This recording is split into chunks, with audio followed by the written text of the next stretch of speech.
Right, good evening, everybody. My name is Frank Samuels. I'm the principal at E.B. Finn Public School in Pickering and part of the parent engagement team, the Parent Involvement Committee. Tonight, it's my pleasure to MC the speaker series where we will be welcoming Dr. John Duffy, who will be speaking to us about parenting the new teen in the age of anxiety. A reminder that tonight's evening is being recorded and translated by 2 ASL sign language interpreters from the Toronto Sign Language Interpreter Services. And we have enabled transcription. So if you wish to see the captions, please click on the transcription or captions button. It's my pleasure now to welcome our Supervisory Officer, Margaret Lazarus, and invite her to read the land acknowledgement. Margaret.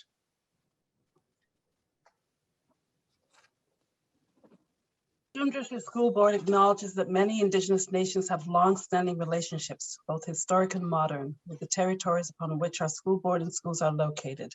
Today, this area is home to many Indigenous peoples from across Turtle Island. We acknowledge that the Durham region forms a part of the traditional and treaty territory of the Mississaugas of Scugog Island First Nation, the Mississauga peoples, and the treaty territory of the Chippewas of Georgina Island First Nation. It is on these ancestral and treaty lands that we teach, learn, and live. Thank you very much, Margaret. It's now my pleasure to invite one of the co-chairs of the Parent Engagement Committee, Huma Chowdhury, to read the Human Rights Statement and the Indigenous Human Rights Statement.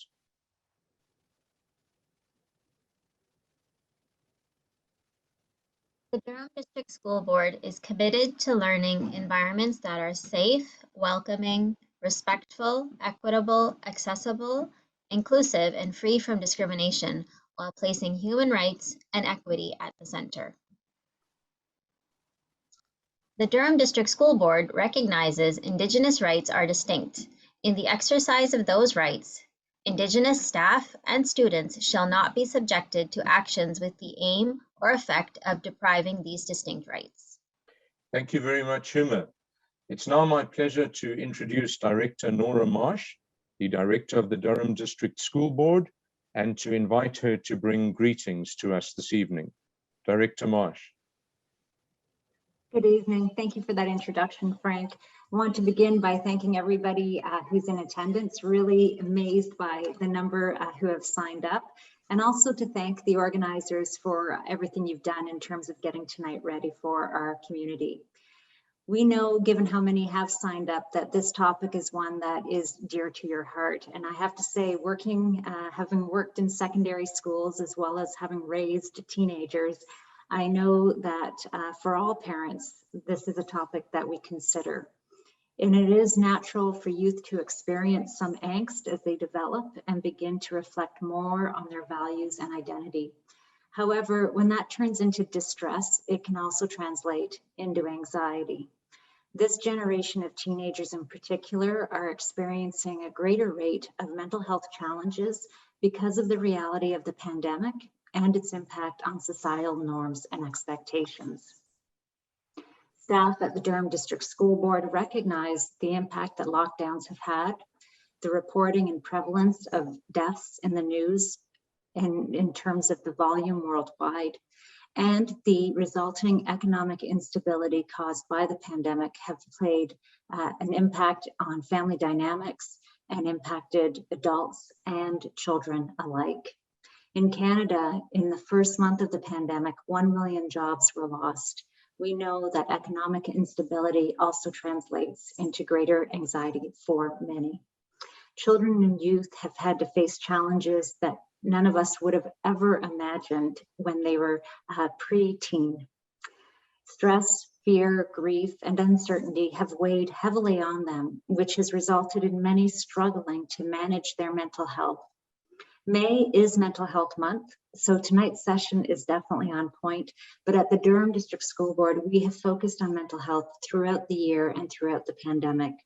We're here tonight to seek an open conversation and examine what it means to be a teenager in today's world, managing all of the stressors that they encounter, ones that are unique to this generation as well as others.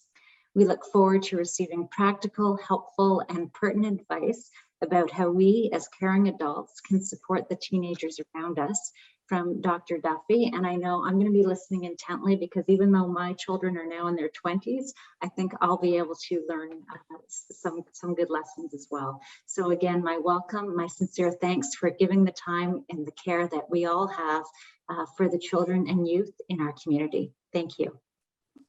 Thank you very much, Director Marsh.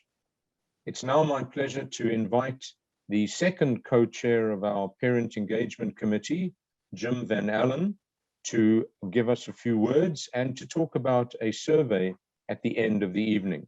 Jim. Good evening, everybody. Thank you for joining us. At the end of this presentation, there will be a survey sent out. So everyone could take a few minutes, please, to complete that and just give us a better understanding about your involvement tonight and what you enjoyed. Thank you. Have a great night. Jim, thank you very much. In 1 minute, I'm going to ask Kristen McKinnon, one of the parents on our Parent Engagement Committee, to introduce Dr. Duffy. But before I do so, a small matter of housekeeping. We want you to ask questions this evening. And while the chat has been disabled, the question and answer box is up and running. Please write your questions into the question and answer box. And if you see a question that you like, you can upvote it. So when we moderate the questions, we'll see if there are questions that are burning issues for the entire audience. So if you see something that you like, please upvote the question and feel free to put your questions in. We will not be able to answer all of the questions, so it's important that you vote for the ones that you like, and we'll get to as many of them as we can. With that, I'd like to ask Kristen McKinnon to introduce our speaker this evening, Dr. Duffy. Kristen. Thank you. Good evening, all. As a DDSB parent and a member of the Parent Involvement Committee, I'm excited to introduce tonight's guest speaker, Dr. John Duffy. Dr. Duffy is a clinical psychologist, best-selling author, and national media personality, featured regularly on the Steve Harvey and Today Show and frequent Huffington Post blogger.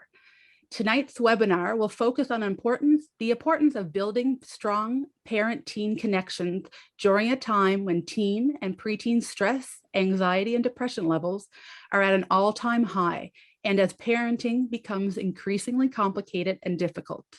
These are just a few themes that are discussed in depth in Dr. Duffy's latest book, Parenting the New Teen in the Age of Anxiety. Without further ado, please help me welcome Dr. John Duffy. Thanks so much, Kristen. And thank you, Frank and Nora. And just for a moment, it really does take a village. There are maybe a dozen or more people who kind of contributed to making this event possible. These are difficult things to put together and have hundreds of people kind of assemble in one place online. We all know that a couple of years ago, we'd all be in the same room together. I look forward to hopefully coming up to Ontario one day and doing that. In the meantime, here we are. And I just want to thank everybody who was involved in putting this together, and remind you that though the chat button is not working, the Q&A button is.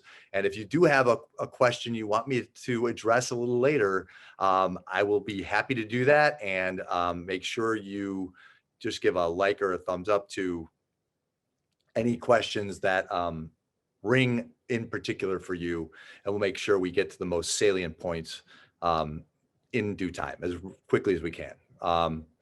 Okay, so let's get started. First, there are a lot of you here, and I know you have options. You're busy people. You have other things you could be doing this evening than listening to some guy from Chicago talk to you about parenting. So I want to express my deep gratitude to everybody out there who is joining us tonight. Thank you. I know just by virtue of the fact that you are part of this group and that you are attending tonight, that I'm probably preaching to the choir and reminding you of some things about parenting that you already know, but there's a lot we don't know that we have to learn. So let's get to it. I'm really glad you're joining us tonight. I've been doing my job. I'm a clinical psychologist. I work with tween-age children, teenage children, and their parents. I've been at this gig for more than about 25 years, maybe 26 at this point. And so I have the luxury of knowing what's on the minds of our kids. And a lot of it is stuff that we don't know. In fact, I think we're the first generation of parents whose kids are involved, engaged, and thinking about things that we just don't know a whole lot about. So I'm going to do my level best tonight to give us a primer on some of the things that are on our kids' minds. On the whole, I have to tell you that I am worried about our kids. I've been at this for a long time, and for the first time in the last few years, pre-pandemic, I'm worried about our kids. So much so that in September 2019, I wrote a book called Parenting the New Teen in the Age of Anxiety. I thought then I knew what the age of anxiety was, not knowing what was coming in 2020. And for about 4 or 5 months, I was talking to large audiences and groups of people, and we were working through all these issues of what our kids are going through that we don't know about. And I was talking about things that you might know little bits and pieces about, but you probably don't know enough about to parent around them effectively. So I was talking about things like vaping marijuana and juuling nicotine, and how these two are gateway drugs to one another and are intermarried in ways that are very difficult to pull apart. I was talking about the connection that our kids feel to different mental illnesses that are sticky for them because they can get on TikTok or on Snapchat or on Instagram, and they can be part of a group on anxiety or depression or eating disorders, attention issues, suicidality, all sorts of things that can be really, really useful and helpful to our kids, but can also be damaging and become far too part of their identity. And so we want to avoid that. We want to manage that so that doesn't become a chronic issue for our kids. I was talking about that. I was talking about the impact that I think we all know social media has on the self-esteem of our kids, but we don't know what it's like to be 13, 14, 15, 16 and look at Instagram and see an account that's put up that's making fun of us, or feel like everybody looks better than us or is having more fun than us. We didn't grow up with that. So we have to learn from our kids. What is this like? You know, there's a lot we have to learn from them. Our kids are under more academic and social pressure than we were as well. There are a spate of books out that you're probably aware of, Who Gets In and Why, for example, about getting into colleges, and not the goodness of fit, not the right college for your kids, but like the most rigorous, most intensive, most difficult college. And so we're hyper preparing our kids with lots of extracurricular activities and really intense academics and tutors and all sorts of standardized test preparation. I'm not sure what standardized tests you guys have there, but here they're called the ACT and the SAT, and they are difficult and they are rigorous, and we put our kids through the ringer to get through them. We are looking at a frightening uptick in drug use amongst our kids, and the taboo affiliated with drug use is evaporating more quickly than I would like by a long shot. We're also looking at a grave uptick in suicidal thinking, something I call passive suicidality, where kids aren't going to do anything to harm themselves, but they're also not looking to save themselves either. There's too much of that hopelessness lingering in the lives of our kids, and they're languishing in it far too often. And I think a lot of you probably know this about your kids. And the other thing I probably spent the most time on was something that a 16-year-old girl 3 or 4 years ago described to me as identity traffic. She said, Dr. Duffy, I have all these identities I have to keep track of. My identity with my parents, with my siblings, with my classmates, with my teammates, with my teachers, with my coaches, with my boss, my identity online, which might be 5 or 6 different identities on 5 or 6 different social media platforms. And then finally, at the end of the night, if I have to, my identity just with myself. And I have to keep all those identities spinning like plates in the air. Really, really difficult stuff, and different than it was when any of us were growing up. So that is some of the stuff that's been on the minds of our kids. And that's what I was talking about when I started my book tour. And that was like January 2020. This is before there was a pandemic. So if I was worried about our kids then, imagine how I feel, how concerned I am in the wake of 2+ years of this pandemic that has thrown us all for a wild loop.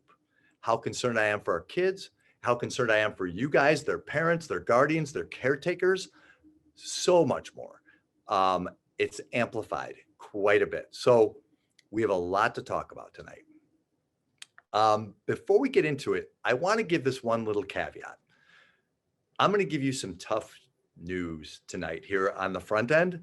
I want you to stick with me. I'm going to keep an eye on the numbers, and I want us to be close to this number of people when I'm done with this talk, because there's good news on the back end.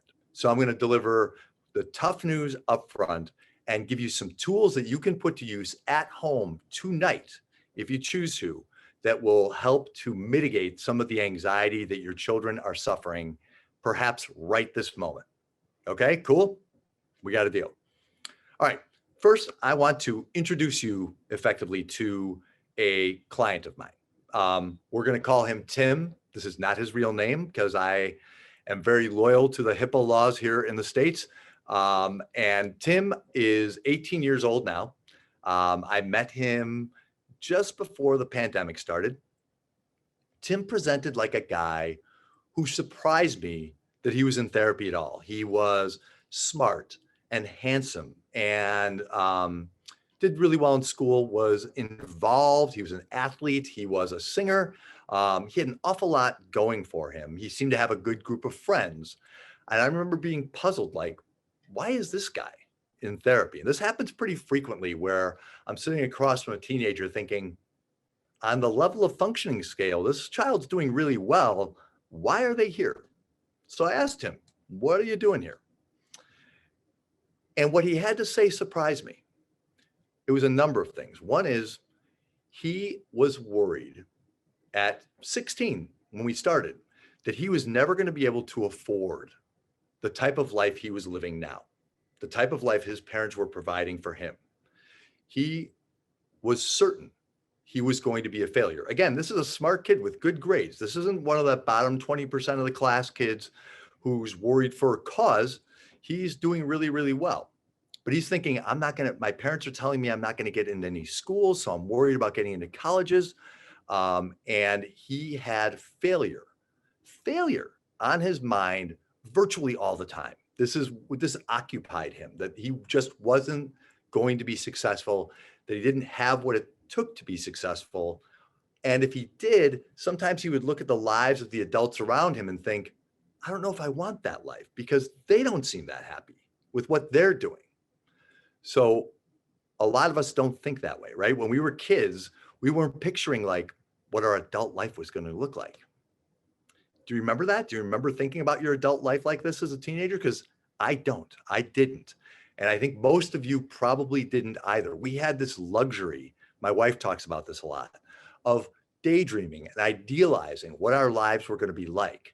Now kids are exposed to so much from these, to each other, to what we're saying to them, that they don't have that luxury of being young and sweet and innocent from a really young age.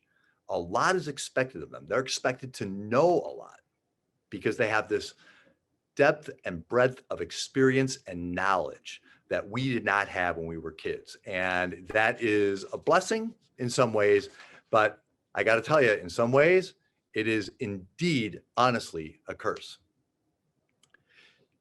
Tim, this very handsome kid, didn't think that people cared for him. He was kind of obsessed with what other people might be thinking about him, how he looked, how he sounded, whether he said something stupid. He was thinking about this almost all the time, to the point where sometimes he would opt out of social engagements, things he would want to go to, a party or an event with one of his groups or teams or clubs. He would opt out for fear, I'm going to make a fool of myself. And my last thought tonight is going to be, you blew it, man. You blew it. And now you just don't have any people anymore. And he felt like it was that fragile and that tenuous. And he had Instagram and Snapchat and TikTok to watch, so he could see that his people were out there and they were enjoying themselves, and he was missing it. Brutal, right?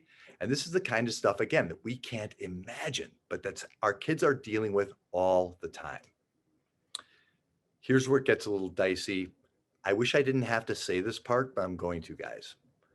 Tim watched porn every single day. A lot of our kids, especially our boys, because they have such ready access to it, watch pornography and violence, but pornography a lot. Tim, so much so that he was worried that once he was with a girl, he would not be able to perform sexually. This was consuming him as well. He thought about it all the time. And at times, he would question his own sexuality because he watched so frequently that he no longer was aroused in the same way that he expected to be. I know this is not fun stuff to talk about, especially when we're talking about our kids, but I think we all know in the back of our minds there's a reality here, and I think we have to face it and be willing to talk to our kids about it. Tim smokes marijuana every single day. He, for a kid who does so well in school, every single day, he smokes in the morning because he thinks he's not going to be able to cope well during the day without it. So he's not smoking to get high, he's smoking to get by. Those are his words.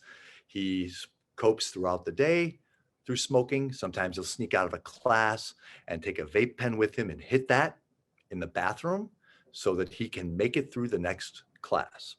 He swears he would not be able to fall asleep without marijuana. And I think we know that there's a bit of an epidemic here, and that this is a far more potent and powerful and available drug than it's ever been. So I don't want to ignore that either, as uncomfortable as that might be to talk about with our kids, but it's part of their world. So again, we cannot ignore it. And finally, and probably most urgently, guys, Tim doesn't value his own life. I mentioned a phrase, passive suicidality. That's how I look at this. Tim has said to me more than once in this room, I'm not going to do anything to hurt myself. I have no inclination to, but if I got hit by a bus walking out the door, that would be okay. I'm not sure I bring much to bear. And I offer much to the world.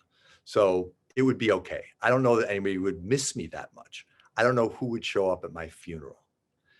Our kids are thinking about stuff like this. And compounded with that is the fact that he's not sure that the world is such a great place and that people are always so good. And that gets exacerbated by certain things that happen, I think, a little more frequently where I am than where you are, on a broad scale, unfortunately. But kids are aware of what's going on politically, culturally, across the globe. Any suffering, they're aware. If you ask a child who is 10 about the Ukraine, they would have some idea of what's going on there. Whereas if we were 10, Imagine we wouldn't have much access to that. Our parents could protect us from some of that news. We can't protect our kids from this stuff. Now, you might think I cherry picked Tim. Like he picked a really weird case in order to really exacerbate the issues that our kids are dealing with. The truth of the matter is, I work with a whole lot of Tims, a whole lot. And you may know a bunch of Tims. And I suspect that your kids, even if they are doing really, really well, suffer some of this stuff that Tim is going through. There's a lot of Tims out there, you guys. Now, when Tim initially came to therapy, it was his idea. And he told his parents, hey, I want to go to therapy and make sure I keep my grades up. But that's not why he reported to therapy. It was all these other reasons. And that is why I wrote this book I wrote back in 2019, because we really are looking at a whole new kind of teenager. Teenage years start younger, 7, 8, 9 years old. We need to start having the talks with our kids about all the things because of all the access they have, whether we want to or not. Well into their 20s, because sometimes development gets arrested because kids are anxious. And so they're in the basement, they're playing video games, they're drinking or smoking too much before that frontal lobe is fully developed. So our job is tougher than parenting has ever been.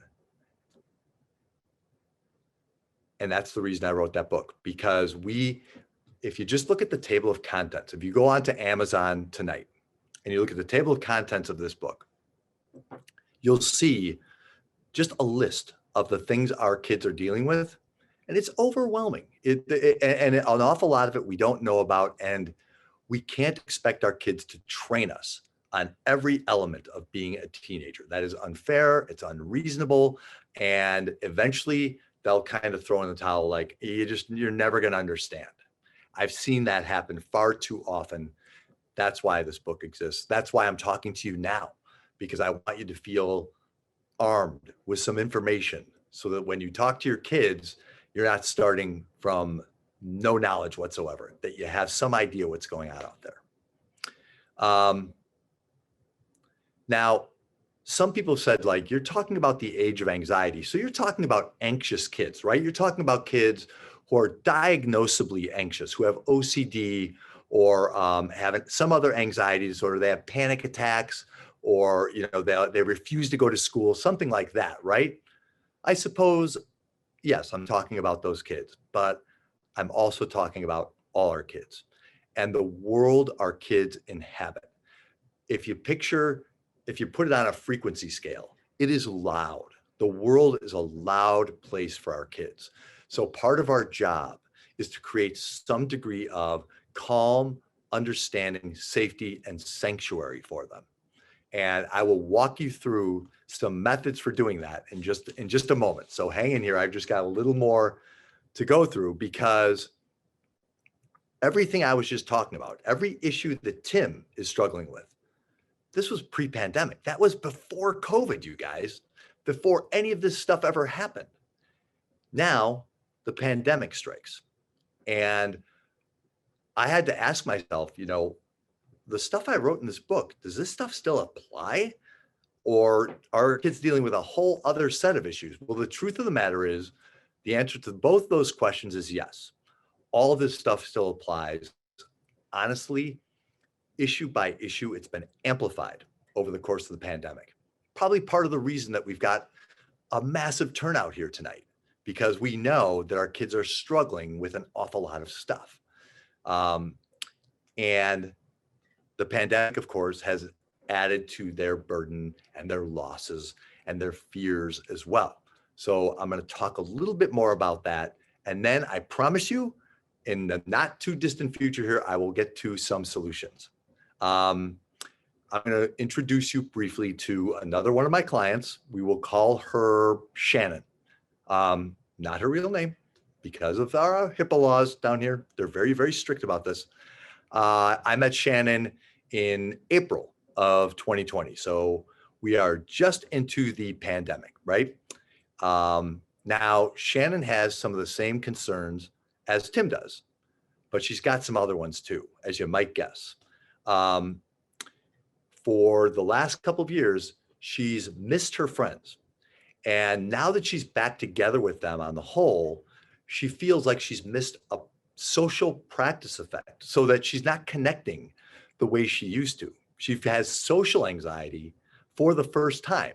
So like Tim, she's avoiding some social events that she can go to now, mask free for at least the time being. And she'll avoid them because she feels like I'm not as good at this as I used to be. And she kind of feels like she's reverted from being kind of a gross extrovert to a mild introvert who is nervous and anxious a lot of the time because she feels like I missed it. And one thing she cites, which is kind of interesting, is one of the identities that she feels like she didn't have to work with during the pandemic was the mask. So she felt like, well, most of the time I'm wearing a mask, so people aren't looking at my face. I don't have to pay too much attention to how I look. So I was able to hide behind a mask. Now I've got to kind of create a new mask that I present to people. And that takes a little work. That takes a little enthusiasm and vigor that I'm not sure I have. Kind of interesting, right? And I think maybe some of us feel that as well. So we can maybe relate to Shannon a little bit. Though we've told her over and over again, the pandemic is going to end and things will be back to normal, or we'll have some kind of new normal. Shannon doesn't believe this because as far as she's concerned, there's been semester after semester after summer after semester where that hasn't happened. The pandemic hasn't ended. And I saw Shannon yesterday. And she again said, the numbers are going up again. We're going to be in masks again. We don't know that we're not giving each other COVID here today. And I couldn't tell her she was wrong. So our kids have this kind of new fear where when we were kids, we were standing on pretty solid foundation. There were certain things we knew for sure. And when a global pandemic strikes and you are a teen or tween age kid or younger, there's not much you know for sure. So you need to be reassured frequently that things are going to be okay and that things are okay right now. It takes a lot of work as a parent, a lot I'm asking of you. She's used to being home a lot, and so she's having trouble getting out. She's having trouble getting moving. She's inert. And so she's like, that shift from inertia to movement is not coming easily to her. You might notice this among your kids too. The waking up for school in the morning, the going out on a Friday night is not an automatic thing, but the FOMO, if she misses it, the fear of missing out, that's automatic for her. And she, like Tim, has all this social media to flip through and look at and see like, it's happening and it's happening without me. Our kids are worried about that. Though things are a little bit back to normal, she's back in school, they're not wearing masks, she sees her friends pretty frequently. A lot of it feels alien to her, and a lot of it feels joyless to her.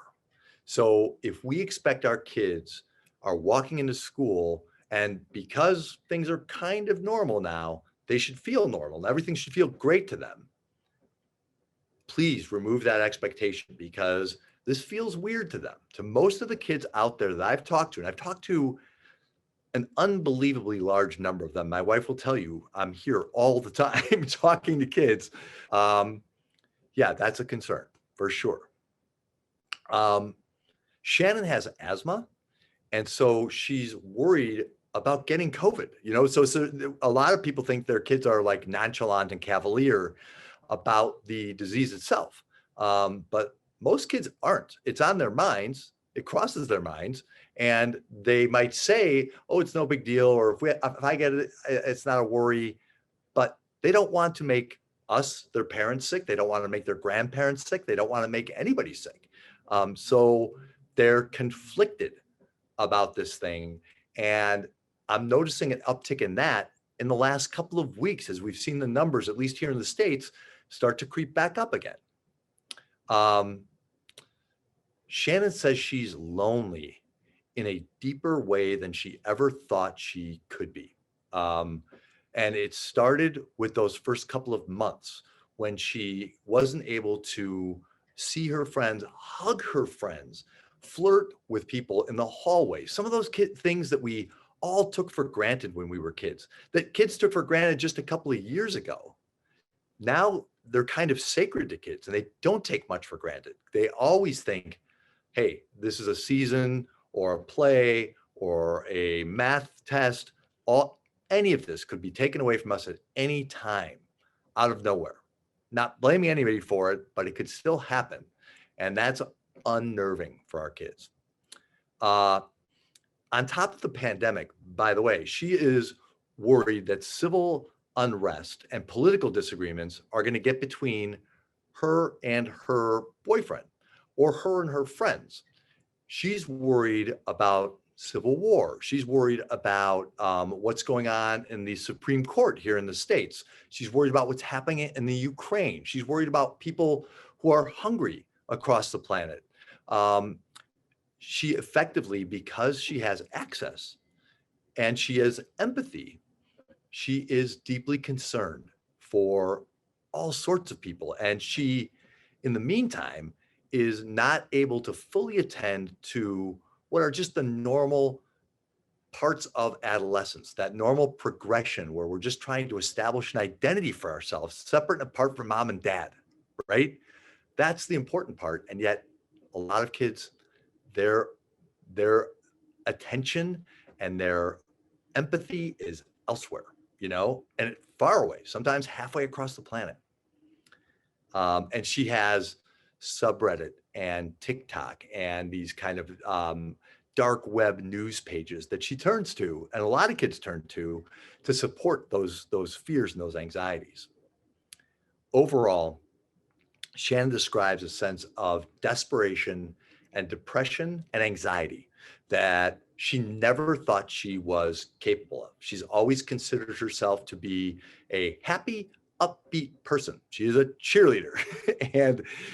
And so she's surprised to have all these negative feelings and fears.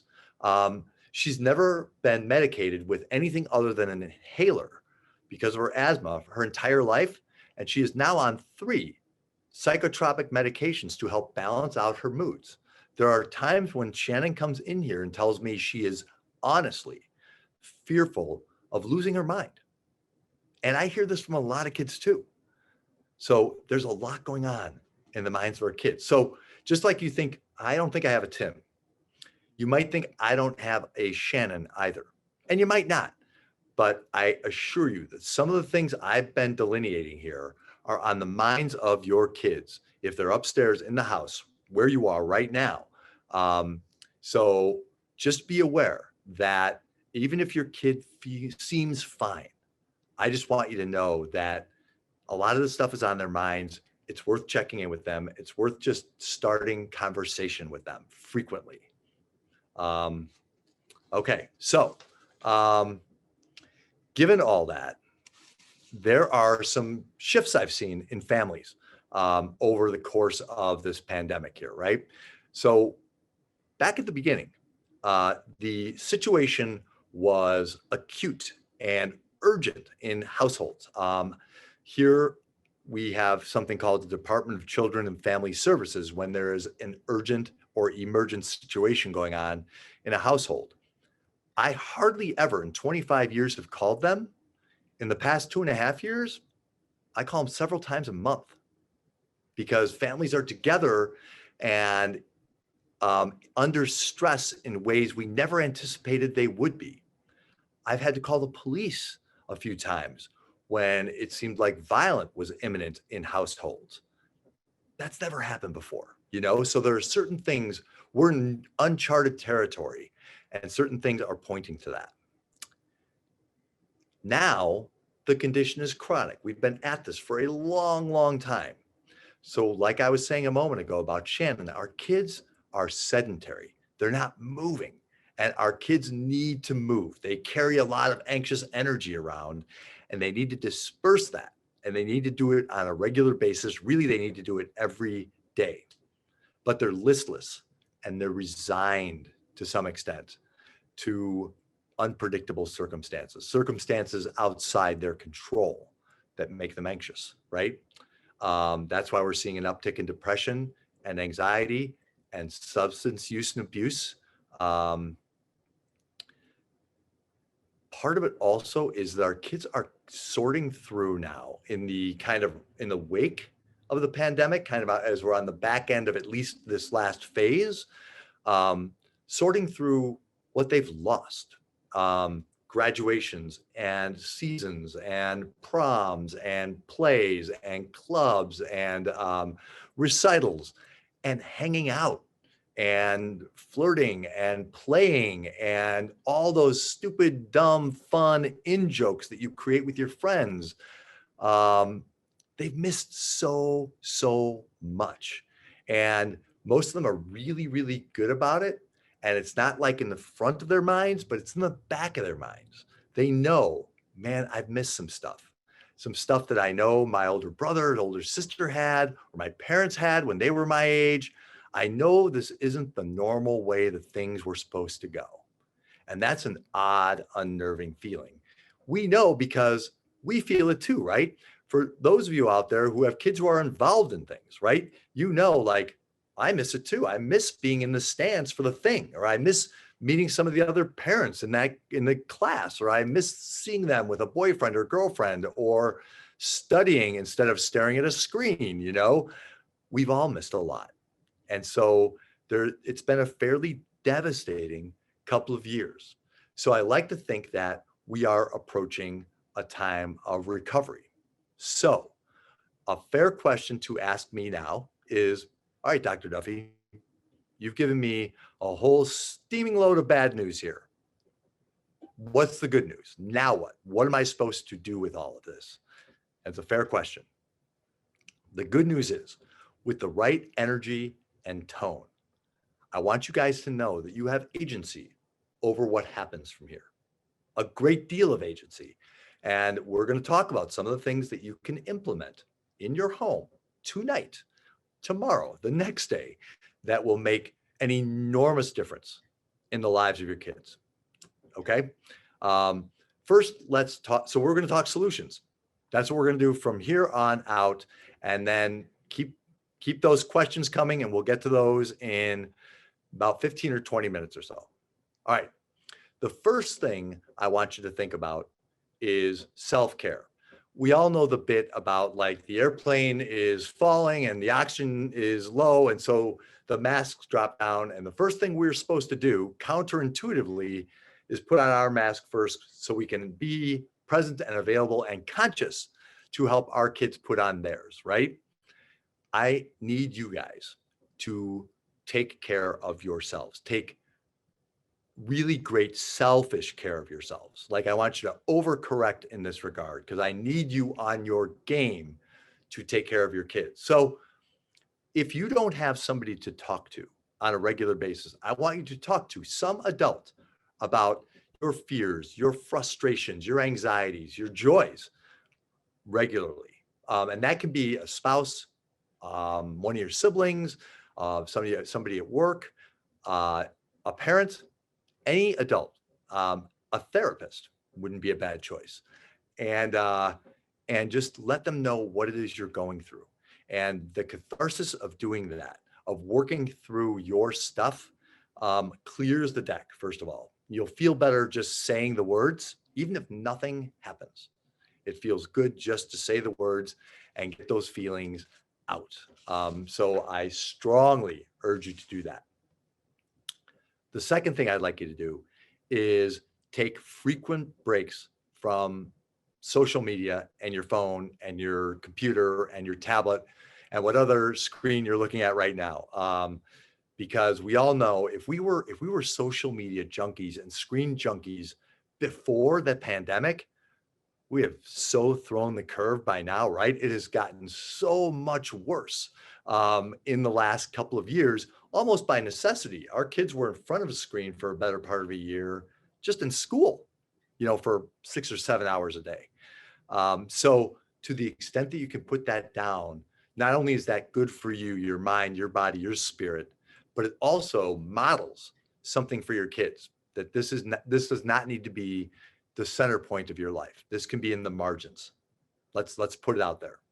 So it's a twofold kind of benefit right there.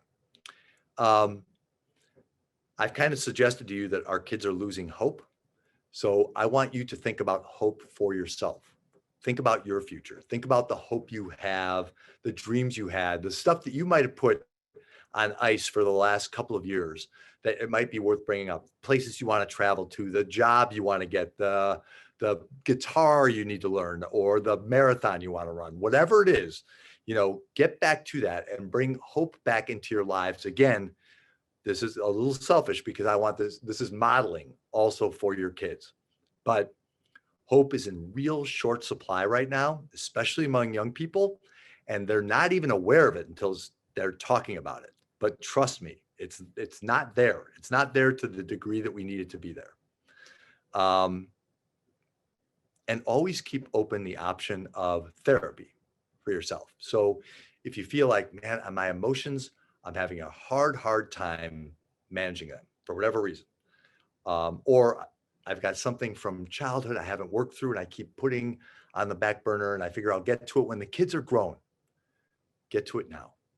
I urge you, get to it now.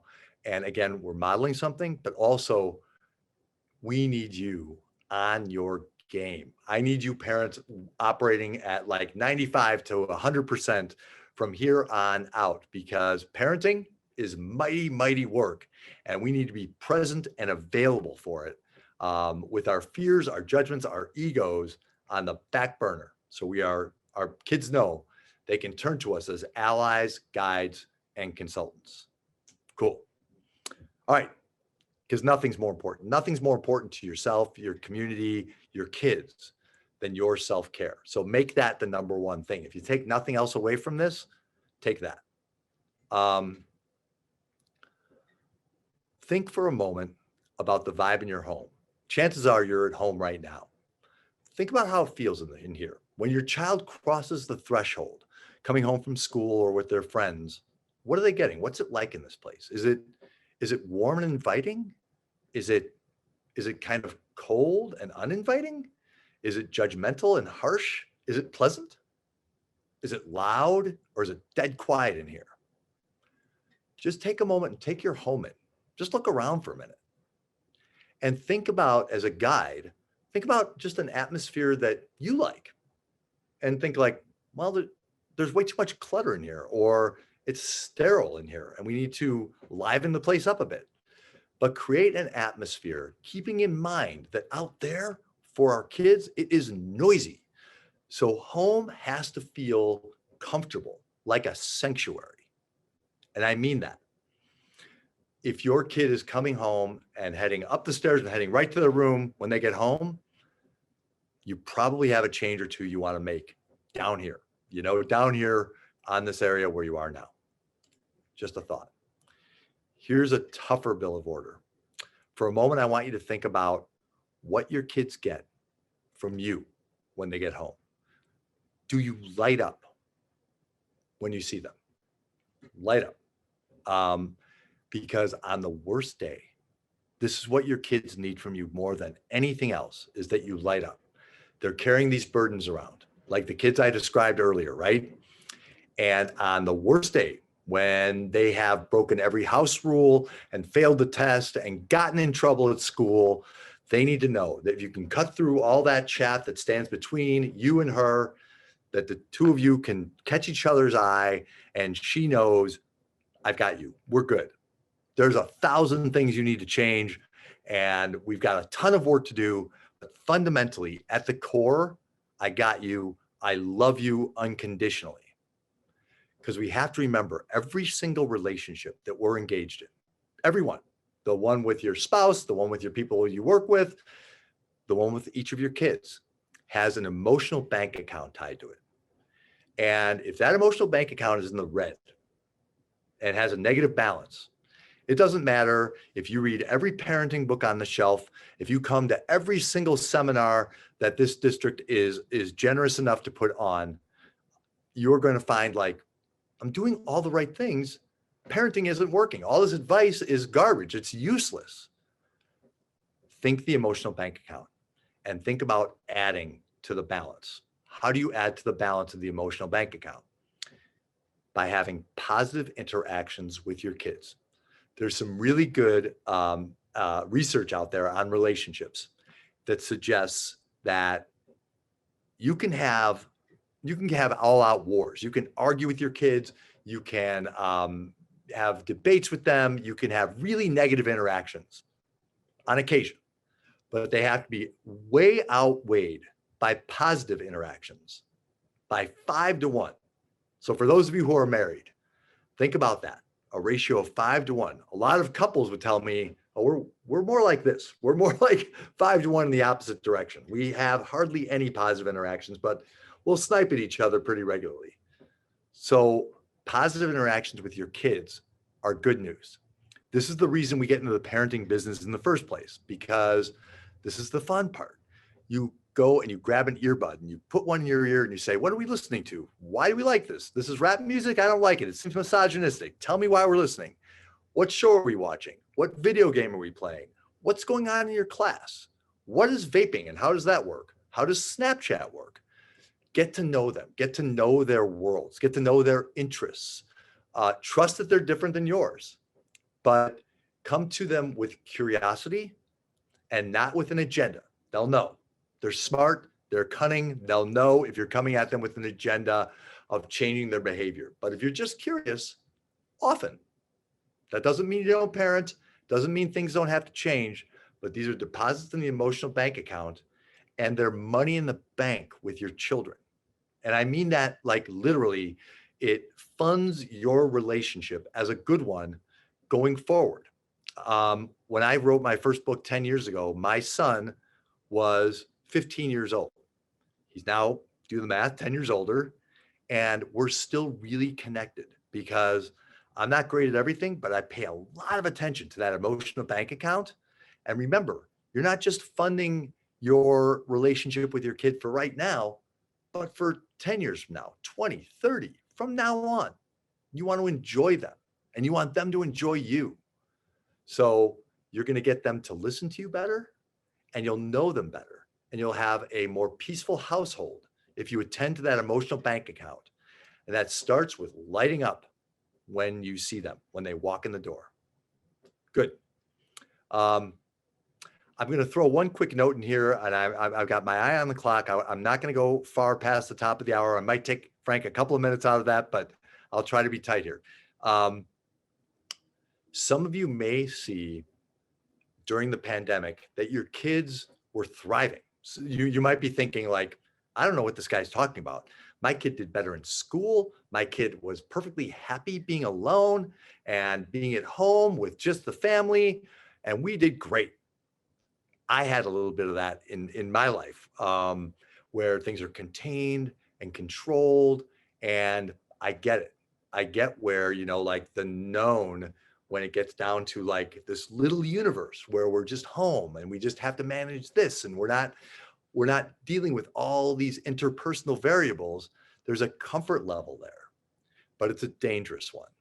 So I encourage you to get your kids out and get out yourself. Otherwise, I fear we are looking at more agoraphobia, social phobia, social fears, and outright school refusal, which is here in the States, a pretty big phenomenon. I suspect in Canada, there's a good number of kids who refuse to go to school. 10 years ago, this didn't happen at all. Now I'm working with kids at 10 o'clock in the morning because they're available, because they're home. The next thing I want you to focus on, and this is something you can get going right away, starting maybe tomorrow, is movement. So I said earlier that that shift from inertia to movement is a really tough one. And a lot of our kids are not moving. So I want you to get your kids moving. That means you're joining a play, a club, a group, a team. You're getting a job. You're doing something active, and not just joining some club that meets once a month. Don't play that game, but something that keeps you busy. Because when our kids are on the stage or in the orchestra pit or in the pool or on the track or the field or the debate room, they are active in a completely different way. They're moving and they're engaging a different part of their mind and their body and their spirit in a really, really positive, healthy way. And the other side benefit of this is that's a couple of hours where that fight, that tug of war with the screens is not part of your lives, right? Where they're not thinking about their friendships and the wars that they're having or their stress of their workload at school. They're just engaged in the thing. They're doing the thing. They're swimming the laps. They're learning the lines. They're engaged and they're moving and they're sweating. And this is good for kids. And I saw so much more anxiety in kids when they're not doing this, when they haven't done it for a couple of years.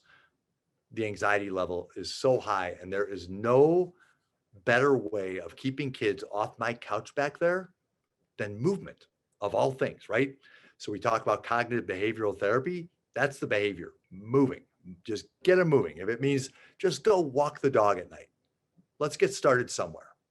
A little movement goes a long, long way. Okay. I think I have one more thing, but I want you to really tune in with me on this one. This is about listening. And oftentimes people tune out when I bring up listening because they're like, yeah, the therapist wants us to listen to our kids. Surprise, surprise, right? You know, I get it. But sometimes we're really, really terrible at it. I have a really good friend. Her name is Kathy Adams. Some of you may listen to Zen Parenting Radio or have a book called Zen Parenting. She is the author. She is a parenting guru. And her teenage daughter came up to her recently and said, "Mom, I hate Sundays." And Kathy was this close to saying, "You know what, honey? I hate Sundays too. You're not prepared for the week. You don't know what's coming up. You got a couple of tests and you're stressed out about that. You get the Sunday scaries. You don't know what next weekend's going to look like. I totally get it." And in an effort to align with her daughter, she almost said all this stuff. And instead, she just stopped herself cold and just asked, wait, why do you hate Sundays? And everything her daughter said, Kathy had never experienced. So we think we're good listeners, but sometimes we're not. Sometimes we talk over our kids and we miss it. We miss the important message underneath. So I want us to work on listening. And sometimes it's hard because the listening I really want you to focus on is giving your child space to do what I call saying the thing. The thing is the darkest thought that they carry about themselves. The thing is what hangs them up the most. The thing is what they're thinking about right before they fall asleep at night. The thing is what's on their mind first thing in the morning that brings their mood from a high to a moderate to a low. And it might be, I don't like myself. I don't think other people like me. I don't like my face. I don't like my body. I think I screwed up really, really badly. I just don't think I'm good enough. It is thoughts like this. Thoughts that maybe some of us have. They are not the end of the world. Most every kid has some of these thoughts sometimes. And if we are present and available to hear the thing, that is mighty, mighty parenting. And all I'm asking you to do is let your kids say the thing. So be open and available enough to them. Create a safe enough space for them to say the thing to you, even if it's really, really hard to hear. And then your child, because they have the catharsis of saying it, they can move on with their lives. I said the thing, Mom didn't explode. I think I can just move forward. I think I'm okay. I think I might be all right. Now, this requires to an extent that we not be gobsmacked by everything that's going on in their world. So read my book, read another parenting book that's current so that you have some feel for what's going on in their lives. So they don't have to start again at ground zero and tell you this is why, because Instagram, which is pictures on social media, XYZ, and they're making fun of me. You don't want your child to have to start at ground zero. Just saying the thing is hard enough. It takes enough courage just to do that. And most of us, if you're listening to me, you're probably thinking this. We don't want to hear the thing. And if our kid comes to us and says, I'm not good enough and people don't like me, our inclination is going to be exactly what mine was when my kid was a teenager. Is like, no, that's wrong. Like you're smart and beautiful and fun and funny. And if they don't want to be with you, that's their problem. They're the ones who are making a mistake. But what happens when we do that is we're effectively saying, you know what? I can't handle your thing. I just don't have it in me. That's really what we're saying. And then our child is left there with the thing. And I don't know a better recipe for anxiety or depression or hopelessness than a child who's just got the thing and has nowhere to go with it. So they do one of two things. One is they just internalize it and they become depressed and anxious and hopeless. Or they go to another kid and they say, I got this thing. I feel terrible about myself. Now, I've been doing this, I told you at the top, for 25 years. I went to grad school for 5 years. I wrote a 200-page god-awful dissertation. And still, there are moments where I feel over my skis when I'm working with a teenager who is troubled. We do not want these difficulties in the hands of kids. Even though they're willing to do it, and it's a lovely thing that they're willing to be each other's saviors on Snapchat at 2 o'clock in the morning when we think they're sound asleep. This happens all the time, but we don't want it. It's too precious a thing to have in their hands. The better story is that you say the thing. And the secret I'll share with you is that's what happens in therapy rooms. That's really all that happens in here, is I create a space safe enough for your kid to come in here and say the thing. And the better story is absolutely for you to be the one who hears the thing. Huge balance in the emotional bank account, just like that, right? And they know you are safe and you are an ally and a guide and a consultant and you guys are good. I can do something else. I've been doing this for 25 years. I should be driving Uber or something. You guys hear the thing. So hear them out. That's the better story. One final note, and then I will take any questions that we want to tackle. This has been hard. These past couple of years have been really, really difficult. And I find when I talk to parents that they judge themselves for how they're doing pretty harshly usually. Like, I've kind of blown it. I haven't done a good job. I haven't always made it to work. The house is a mess. I'm short-tempered with the kids. My God, if you are here tonight and you are listening to me and you've made it through this much of the pandemic, you're a rock star parent. You've done the mighty, mighty work. So be kind and gentle with yourself. Be selfish with yourself and give yourself a little pat on the back. And if you're willing to do that, I need you to extend that same grace to your kids. So if they're making it to school, if they're trying to move a little bit, if they need a break here and there, grant them the break. And every once in a while, give them some credit for making it through one of the most difficult things ever that we've probably suffered in our lives. So be kind and gentle with yourselves, be kind and gentle with your children. And I'm so grateful to all of you for taking the time to join me tonight and to listen. And I would be honored to take any questions that anybody has.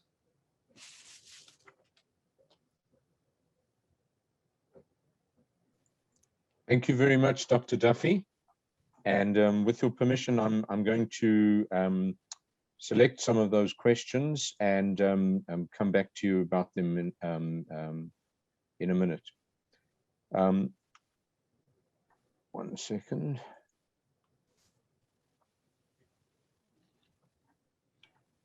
There's a question: how do we proceed when the child can't even say the thing? And if I could add to that, there have been a number of questions from parents asking how to broach the topic of mental health with their children if they're unable to speak. So there's an unwillingness to ask the question if their children are using marijuana or watching porn, in case they're not, and then that becomes a curiosity. So I guess the whole theme of the questions is, or the whole theme of this round of questions is, how do we begin this conversation? How do we help our children to begin speaking? This is the right question. I'm so glad that somebody asked it. So a lot of us, most of our kids are not just going to walk up and conveniently say, hey, I've got this thing on my mind. I understand you heard a doctor talk tonight about what the thing is, so I'm going to share it with you. Every once in a while, all I would encourage you to do is stop and touch base with your kids and ask them how they're doing, without any demand that they have much to offer. Because what you're going to get 95% of the time, we all know, is I'm fine, whatever, leave me alone. And that's fine. The message you want to convey isn't like, I demand you tell me the thing so that you can feel less hopeless. What alleviates the hopelessness is not necessarily just the saying, it's knowing that you've got their back. So what you want, the message you want to convey in talking, in approaching mental health with your kids is that you recognize that it's an issue and that it's important to you that they be well and they feel well. So you're not demanding that they say anything, but you're telling them, hey, listen, if you've got something on your mind, let me know. I'm available to you. And you can tell me, and there's no penalty for talking to me about it. And if you'll indulge me, Frank, I'm just going to share a brief story with my mother's permission. When I was 14 years old, and this is part of the reason I'm doing what I do now, I had chronic panic attacks frequently. And my mother at one point, who is a lovely human being, didn't know what to do about that. So she was just getting fed up with it, that I kept having to leave the event, the church, the whatever. And we were in a restaurant one day. And I said, Mom, I can't do it. I got to go. And she said, John, we'll leave, but I never want to hear about this again. And so she didn't. And I presented then as basically perfect to her because I thought, oh, that's what she needs from me. And I kind of felt like I had to take care of her. I bring that story up, not for pity. She and I have fixed this many, many years ago in therapy together, but more to understand that our kids are sometimes suffering things that we don't understand, and we can easily shut them down, and they'll seem fine, but they might not be. So give them permission not to be fine, and it's okay, and let them know, hey, no matter what you're going through, we got answers. We will figure it out. We are a team, and I am your ally here. Even if I don't have the answer, I'm going to help you to find it.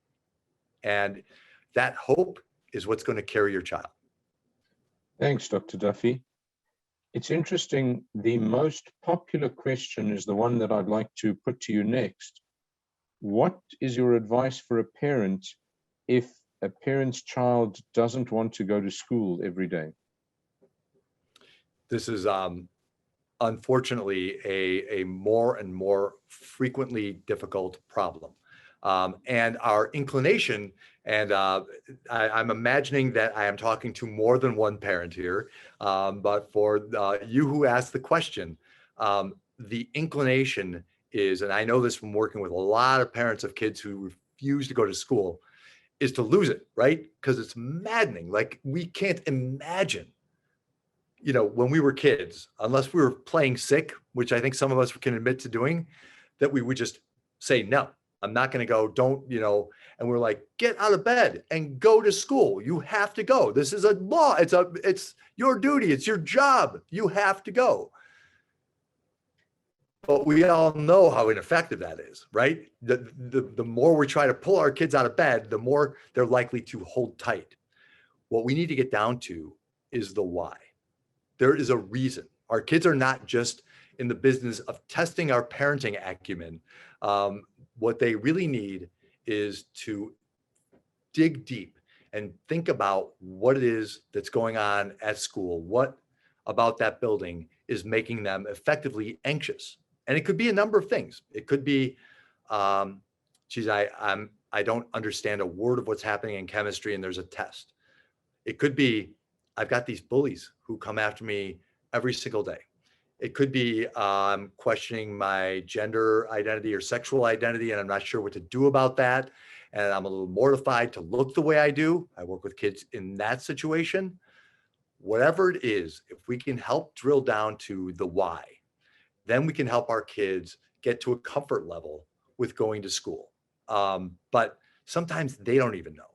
So if you can open up an investigation on that one day when you know they're not going to go, take them out. And I mean this, take them out to lunch and sit down and talk about, like, what's hard about going to school? Because you used to go all the time and it was fine. So there must be something really bothering you to keep you from actually going into the building. So talk to me about that. And I'm trying to present a tone here, you guys, that takes alarm and accusation and shaming all the way out of the equation, because these are the things that shut our kids down, right? And we need to parent in a whole new way, because if we parent the way we were parented, we're the parents who are saying, like, no, get your butt out of bed and get to school. I will not have another word of it. And you could even maybe be physical a little bit. That's not going to work. Kids today are too savvy. And they know, they know a lot more than we did when we were kids. So forget, by and large, about the way you were parented. Think of a new way. Think of a better way in a lot of ways, that's far more connected. Think about what a refuge you'll be to your child if you can hear the thing that keeps them from going to school. And you know it's got to be a pretty difficult thing that keeps them from going to school. And then you can start brainstorming solutions, right? Okay, let's go half a day. Let's call the social worker at the school and let's stop in and talk about making that a safe place for you to go if you feel threatened at any point during the day. Whatever your anxiety is, there is a solution for it.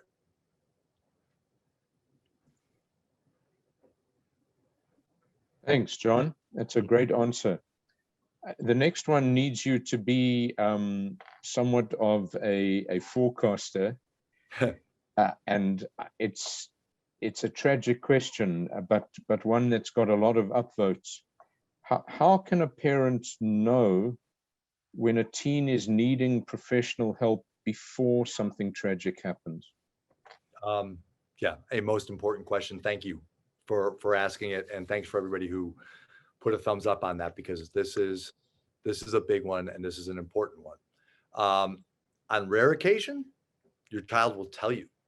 And if your child comes to you and says, I'd really like to talk to somebody. I've worked with kids who've done this and their parents have said, like, oh, you're fine. I'm sure whatever it is will pass, or just tell me what's going on. If your child asks for help, get them the help they're asking for. Absolutely. Now, most of our kids are not going to be so overt. So as parents, I'm going to ask you to be kind of intake workers as well, right? So I want you to watch for warning signs. And effectively, warning signs are dramatic shifts in either behavior or affect or both. So if your child is usually out and about and suddenly he or she is just up in their room all the time, look at that as a red flag.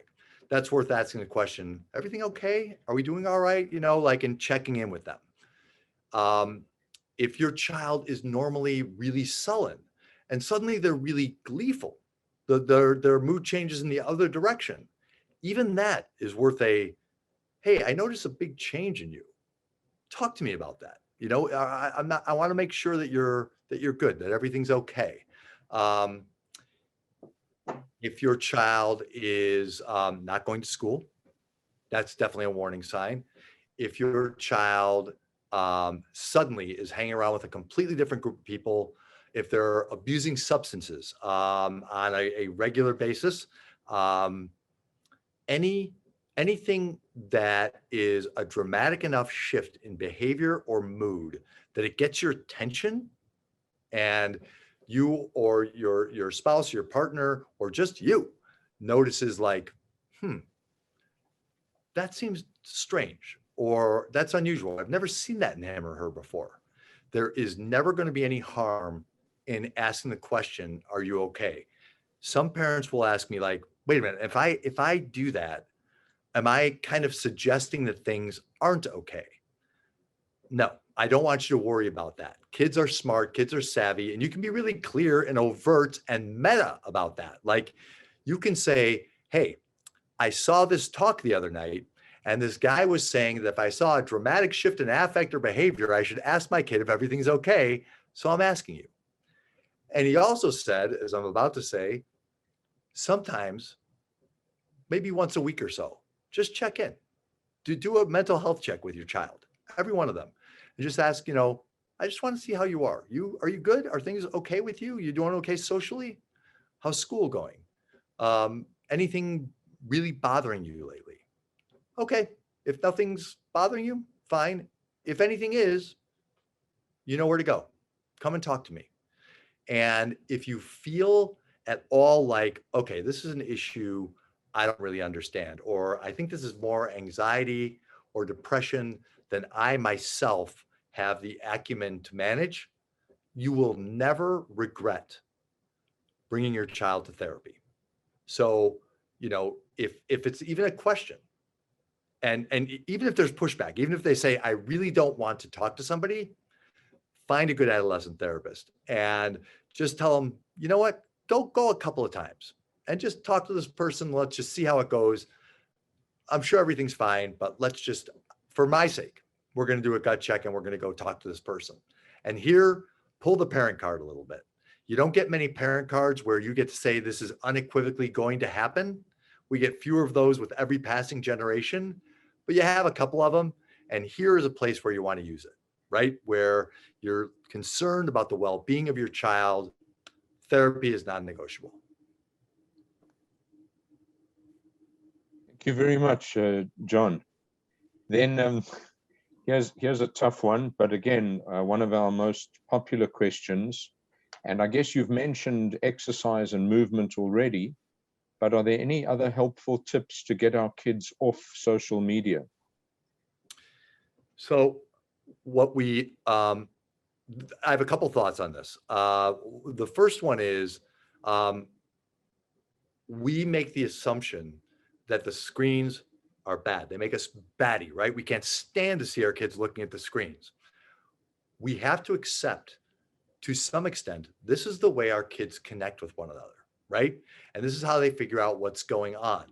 So though social media was not part of our lives growing up, this is going to be part of your children's lives, right? And the idea that we got to get that thing out of their hands, that's a losing battle. Your kids are going to be on social media sometimes. And every once in a while I work with parents whose kids aren't, and those kids miss out on some things that are happening, some in-jokes or a gift that's going around or a plan for something that's happening. So not all social media is bad. And just to put things in check, your kid is not Mark Zuckerberg. They didn't come up with it. None of it was their idea. So all they're doing is following suit. They're doing what everybody else is doing. And it's a really normal thing now to spend some time on social media. That said, we don't want it to be a thing that they're doing all the time. And I absolutely agree with that. So if you're lucky enough to have young kids and they're just getting started on social media, make sure that you can actually you can download apps where you can put limits on how much time they spend on each social media app and keep it really, really moderate. You can get your kid involved, and that's time that they are not on social media. I work with one very clever mom who, when kids come over to their house, she has a basket at the front door, and everybody's phone goes in the basket. And the kids play in this house. They hang out, they play, they're talking, they're engaging. And I do something that I actually learned from a client of mine. A few years ago, the New York Times had an article about how screens are terrible for our sleep, and our kids are on social media oftentimes at 1 or 2 or 3 in the morning. If they wake up for a minute, the phone's right there on the bedside, they pick it up, and suddenly they are wide awake and engaged and on Snapchat or TikTok or Instagram, going down rabbit holes or talking about depression or anxiety. What they recommended was that there are no phones in the bedrooms at all. And our bedrooms in my home were upstairs, and no phones were allowed and no screens upstairs in our house. So that feels like a really radical thing to do, but I am telling you that our family and the other families I've worked with who've done this, they are better regulated. There's less conflict. Everyone gets better sleep and more sleep. It is a really, really healthy thing to do.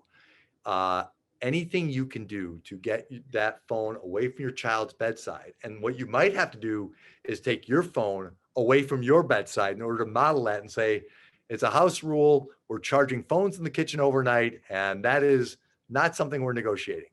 I'm a huge fan of that. You might feel like, oh, my kids are 17 or 18. It's way too late to implement that. Give it a shot. It is worth a shot, because it's the late night stuff that really, really gets to me. And anything more than 2 hours a day, they say, in front of a screen is not healthy for us. And we're all in front of screens more than 2 hours a day. So the more that you can extract that, especially in the overnight hours, the better. I hope that helps. It certainly does. You know, as I listen to you, I have to reflect on my own cell phone use or possibly abuse. And I'm a big fan of sleep. I try to get as much of it as I can, as often as I can, wherever. Not during this session, may I just tell you. Another question, if I may, please. Social anxiety has really amplified in my teen. The teen spent grade 9 and 10 isolated at home, was already shy before. Any tips or tools to help? And that got a lot of upvotes too. Yeah, I'm sure. First of all, grades 9 and 10, really difficult times to miss that social practice, right? You know, so hard. I so feel for you. And any of you who have teens who err on the shy side, the introverted side, it is so hard to get them engaged, and so painful, I know, for parents to have your children home just, you know, on a Friday or Saturday night when you know they prefer to be out. So my advice is, what we tend to do often is say things that aren't very helpful. Like, you know, well, you should contact that group of friends you had in middle school. They're really nice kids. And, you know, kids kind of drift apart for reasons. And sometimes your kid will have a really keen reason, you know, like, oh, they started using drugs, or they hang around with a crowd that I am not comfortable around. So honor what your kids say about the reasons that they're disengaging from older friends, because kids do tend to shift groups and things like that in the high school years and the middle school years. But the way to get your kid involved and engaged is if you can get them involved in an activity, whether that is a group or a play or a club or a job, and they meet a few kids. In the end, you will find that 1 or 2 or maybe 3 connections suffices for a lot of kids, especially those introverted kids. And if you think back to when you were a kid, you might have been one of those kids who just had that tight little group, you know. So not everybody is that, you know, extrovert who knows everybody in the class and goes to every party and does all the hanging out. Some kids don't have the bandwidth for that, and, you know, they're introverted and they really do charge their batteries when they're alone, but they need to be out there and social sometimes. And the way to do that, a lot of kids will say, I'm not a joiner. And I've run into this so many times in practice. But if I mandate, like, you got to pick something, you can be in stage crew, or, you know, you can do something that you wouldn't even think would be interesting to you, and you'll find you meet somebody, you forge a connection, and that connection grows and usually leads to another one, and your child is connected enough. All you want to do is kickstart the process. And you've probably seen it with kids, but I see it all the time. And what it really requires isn't like pick a kid in math class and go and say hi, be more social, go talk to kids in the cafeteria. These are ominous and very frightening things to do for kids. But those activities are laid out there for kids. They're custom made for connecting. And for a number of other things too, for confidence building and competence building and all that. But if you get your kid involved in a thing, they will find somebody to connect to. And again, I'm using the word non-negotiable way too much tonight, but that can be for your very, very shy, introverted kids who are wholly disconnected in that eye-to-eye, person-to-person contact. Play the parent card and make that activity a non-negotiable thing. And you will not regret that. Thanks, Dr. Duffy. I'd like to try and put two questions together, if I may, and one of them is perhaps more of a statement. One of our parents asked, how much do our own anxieties influence our children? This has been the most difficult 2 years of my life. I'm sure it's had its impact on me, and it's a brave parent who's writing. It's hard for us to move on post-pandemic, so no doubt it's hard for our students. And I guess that goes together with what reassurances we as parents can offer teens when there's so much uncertainty around us and them. The school structure's changing, the pandemic, global economy, global community. Can you take on the macro questions? Let's give it a shot, Frank. I think so. First of all, I do appreciate your courage in asking those questions. And I know it takes a lot. For a lot of us, this has been the hardest couple of years, and we can't imagine, what our kids are going through. Most of us did not grow up with self-effacing, open parents who would share their difficulties with us. And at the time, that was probably the right way to parent. And the parenting experts of that day probably suggested, like, don't share your stories with your kids. They're carrying enough around, or they will take that as a suggestion to do X or Y or Z. Your kids know that this is hard. They know it's not just hard for them. So let them know. Sometimes the entree into a good discussion with your kids is to share with them, I'm having a really hard time. This is really, really hard for me. I've missed my friends. I miss the normal rhythms and routines of life. Talk to your kids openly about what you're going through, even if it's not perfect. You don't have to share every single element with it. If it gets real dark, you can draw a line somewhere, but be honest that this is a hard time with your kids. And then they have the luxury of opening up to you, recognizing like, you get it. You understand, and you're not going to judge me for having a difficult time. You're not going to just dismiss my concerns by saying, we're all going through a pandemic. It's hard for everybody. So just calm down, allow your kid by opening up to them a little bit about what you're suffering, what you've gone through. And we've all gone through something. We all have. I do this with my clients, to be honest. Like, sometimes if I get somebody who's clammed up, I'll talk about like how weird it is to be doing this job via Zoom calls, and how it's taken, it makes me kind of lonely in this room here. And that gets kids to open up a little bit. So be open with your kids. Let them in on your story a little bit.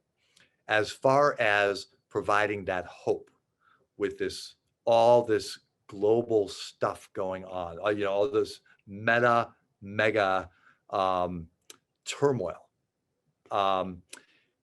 What kids want to do is they want to talk about it because they know about it. So your dinner table conversations can take on a little bit of a different tenor. And if your kids want to talk about what's going on globally, what's going on in their school, engage in that conversation with them. But what you have to bring to that conversation is some modicum of hope. And the hope lies in part in the people at the table. So you want to be clear, like, we're a family, we're together on all of this stuff, so we're going to make it through. We're going to work together and we're going to make it through.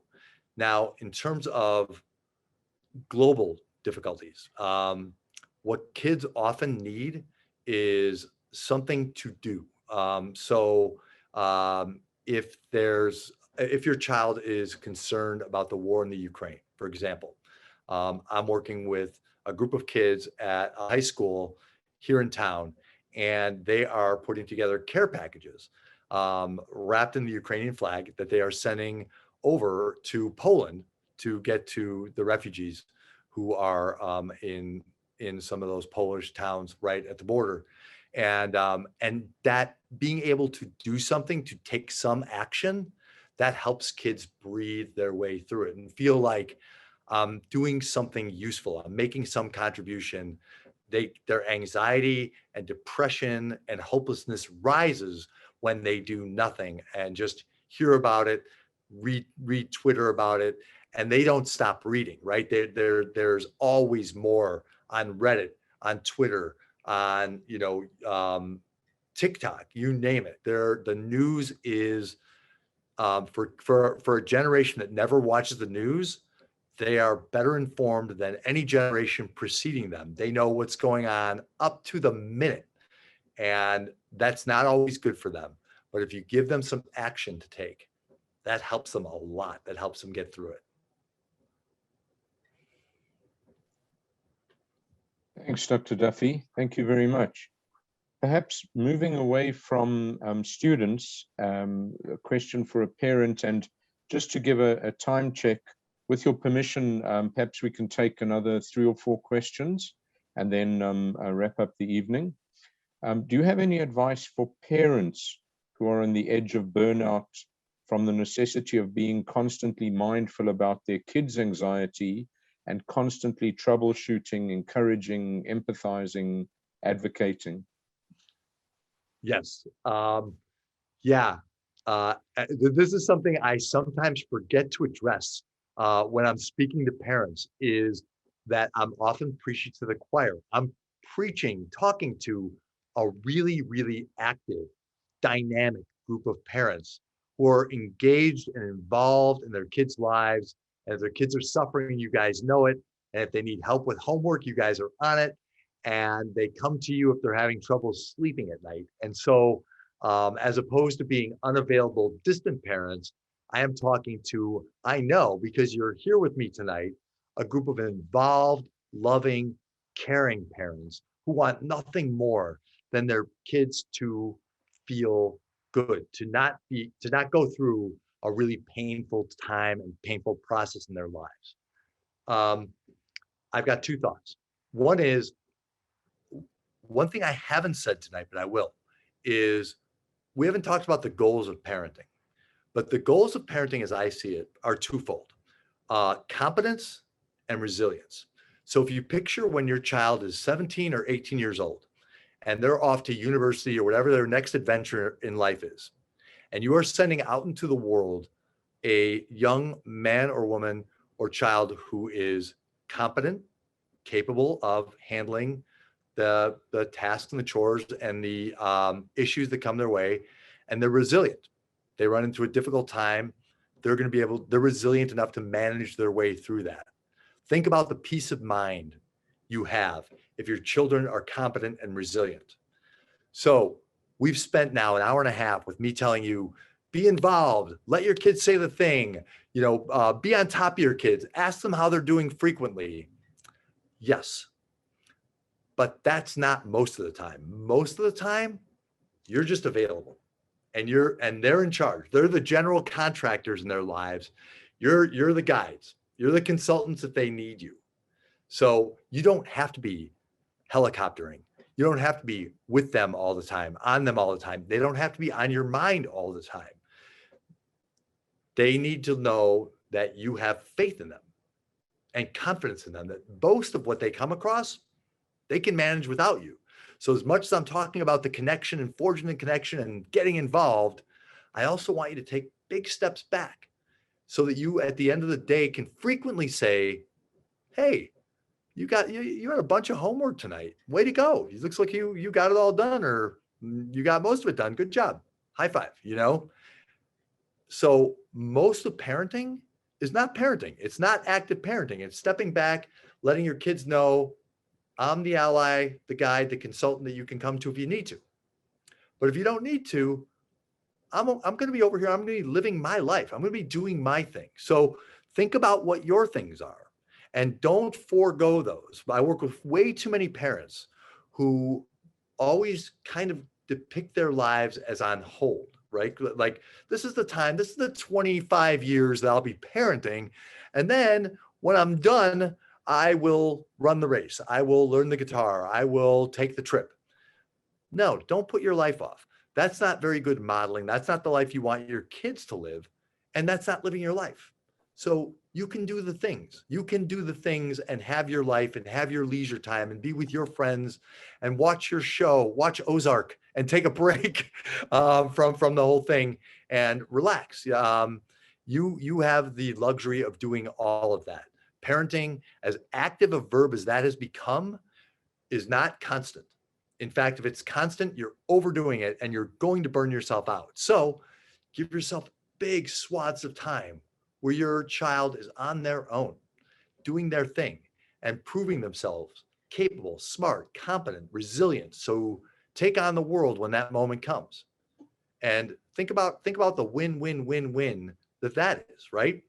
You get your time, you get your life, they get theirs, and they know that they've got you if they need you. That's the end. Thanks, Dr. Duffy. Until you answered that question, I believed that parenting was 90% waiting in a car for your child from somewhere. So thank you for that. I did skip that part, Frank. Thank you. Then back to a serious question.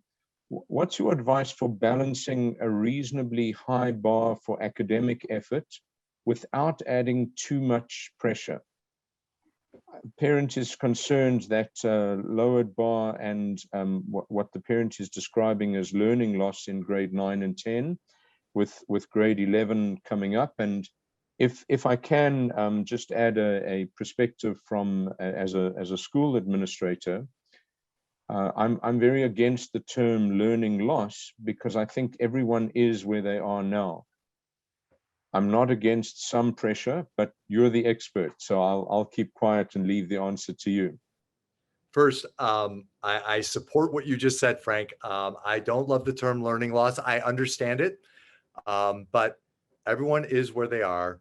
And what your child picked up in the last couple of years may not be all the math and the English and the history that was presented to them.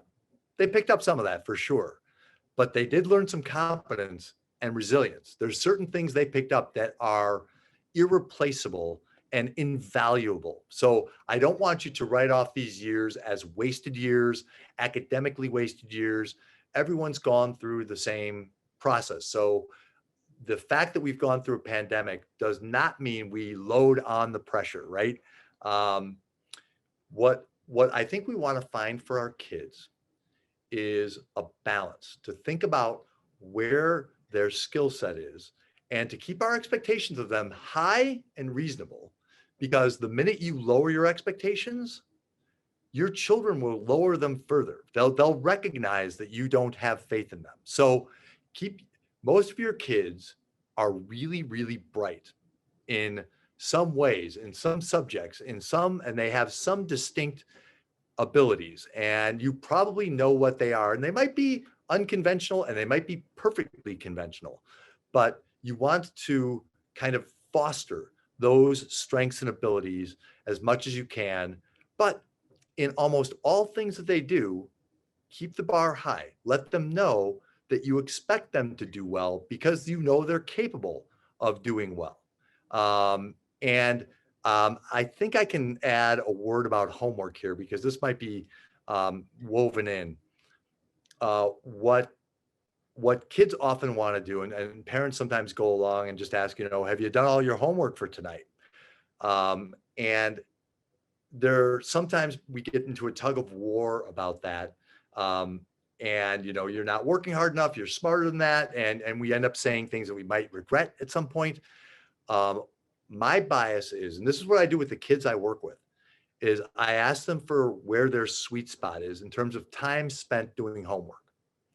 If they tell me 15 minutes, I'm going to say not enough.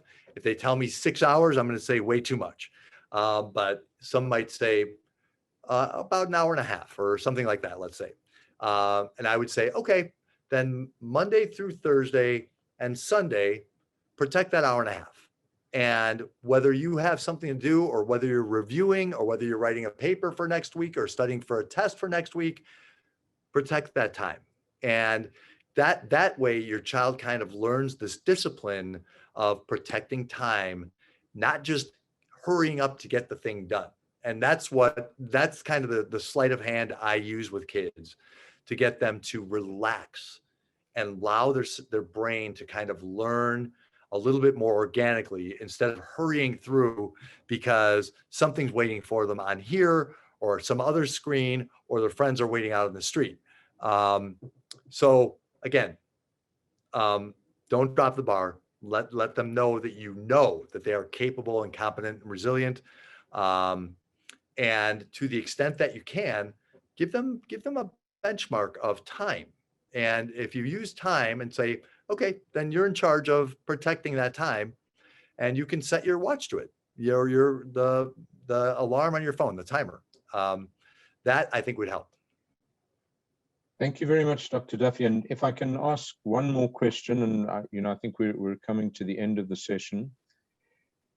A question that got a lot of upvotes was, a parent has a child who expresses that he's feeling anxious and depressed, but doesn't want to talk about it at all with anyone.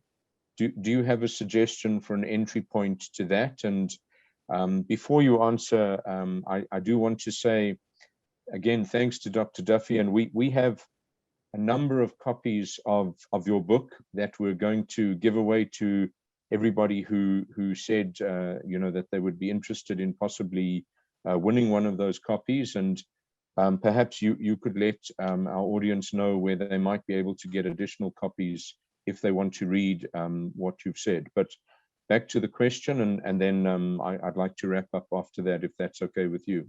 That's wonderful. Okay, so that child who just doesn't want to tell you about their depression, their anxiety. Yeah, that happens a lot.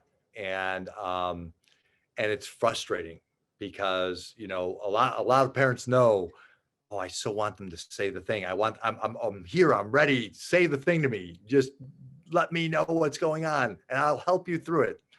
What I find is useful is just hanging out with that child and maybe not saying anything.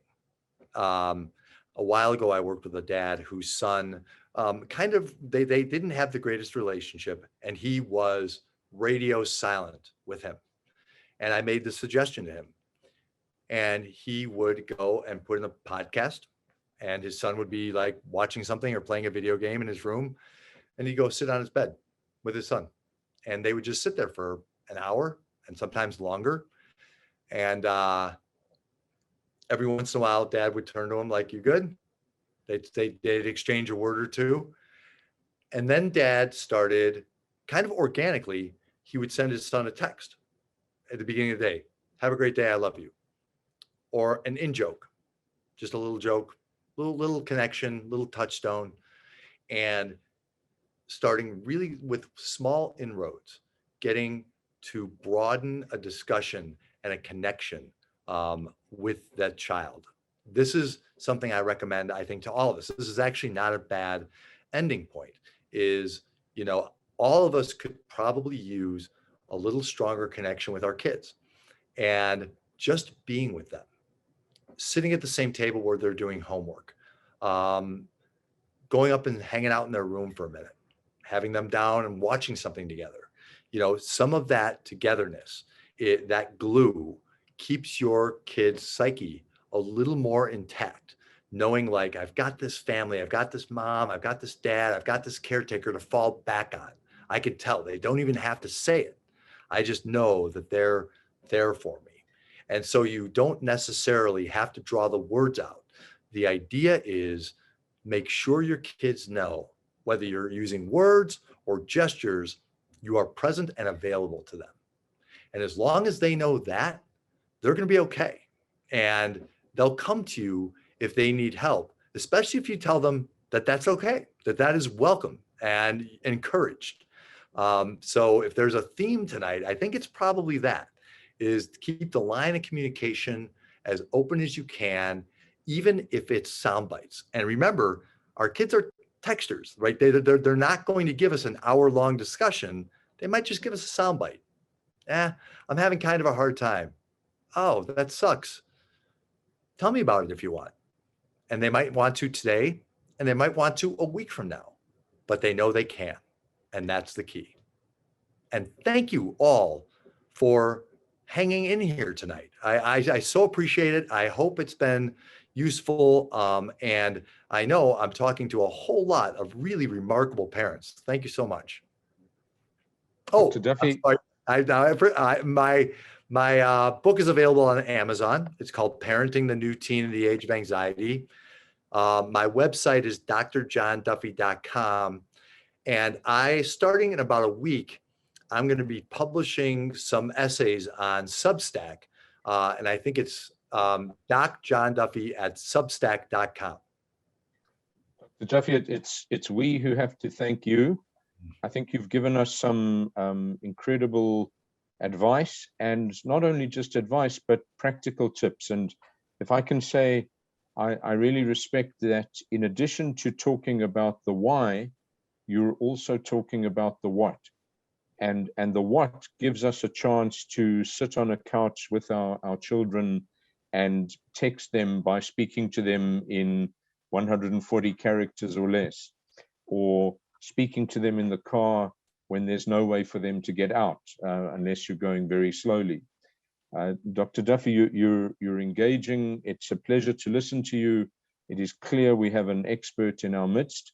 And speaking personally and on behalf of the Parent Engagement Committee, I'd like to thank you very much for joining us this evening. Thank you so much. To let everybody know, there's a lot of information on Dr. Duffy's website. I strongly recommend that his book should be read. I know I enjoyed reading it and enjoyed speaking with Dr. Duffy. And I would ask you, please, to stay on the line. We're going to call on James Klodnicki, and I'm going to share my screen because we've also prepared one or two more slides showing you where resources can be found right here in Durham, in the Durham board in Ontario. And we think that that's really important because Dr. Duffy's given us so many good tips. How do we now go out and do the next step? So I'm going to share my screen. I'd ask that you wait for a moment. And it's a pleasure to welcome James.